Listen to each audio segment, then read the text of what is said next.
وہ یہ کہ ہم نے دیکھا کہ اول تو یہ نوجوان ہمارے ساتھ کھانے میں کم شریک ہوتا تھا، لیکن جب کبھی شریک ہو گیا تو پھر ہم نے یہ دیکھا کہ کتنا ہی کم کھانا ہو وہ سارے کے سارے ساتھیوں کے لیے پورا ہوتا ہے، اور پھر بھی اتنا بچا رہتا ہے جتنا ابتدا میں تھا۔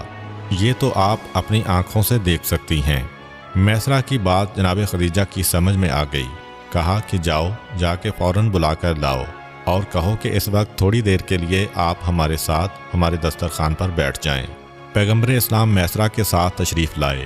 جناب خدیجہ نے گھر میں جتنے بھی مرد تھے، رشتہ دار، غلام، سب کو جمع کیا اور ایک دسترخوان پر بٹھایا، اس حالت میں کہ ایک چھوٹے سے پیالے میں کھجوریں بھر کے رکھ دیں اور سب کے سب دسترخوان پر بیٹھ گئے۔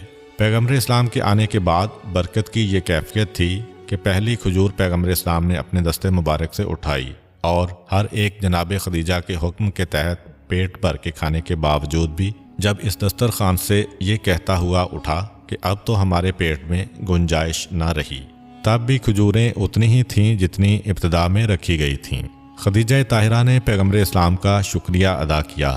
پیغمبر واپس اپنے گھر کی جانب آئے اور میسرہ سے اتنی خوش ہوئیں، کہا کہ میسرہ جا، میں نے تجھے آزاد کیا۔ میسرہ کی بیوی بھی جناب خدیجہ کی کنیز تھی۔ میں نے تیری بیوی کو بھی آزاد کیا، ان کے بچے بھی خدیجہ طاہرہ کے غلام تھے، میں نے تیرے بچوں کو بھی آزاد کیا۔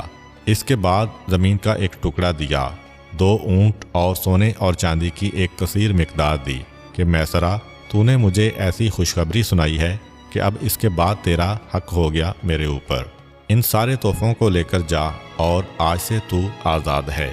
میسرہ پیغمبر اسلام کا شکریہ ادا کرتے ہوئے کہ آج ان کے سبب سے مجھے آزادی ملی ہے، روانہ ہوتا ہے۔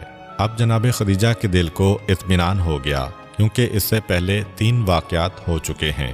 ایک تو یہ کہ ایک مرتبہ جناب خدیجہ اپنی سہیلیوں کے ساتھ خانہ خدا کے سامنے والے صحن میں بیٹھی ہوئی تھیں کہ ایک یہودی عالم وہاں سے یہ کہتا ہوا گزرا کہ مبارک ہو، تم میں ایک ایسی عورت ہے جو اللہ کے آخری نبی کی بیوی بننے والی ہے، اور اے مکے کی عورتوں، وہ آخری نبی اسی مکے کی سرزمین پر ظاہر ہوگا۔ تم میں سے جو بھی اس کی اطاعت کرے اور اسے قبول کرے، وہ دنیا و آخرت دونوں کی ملکہ ہوگی۔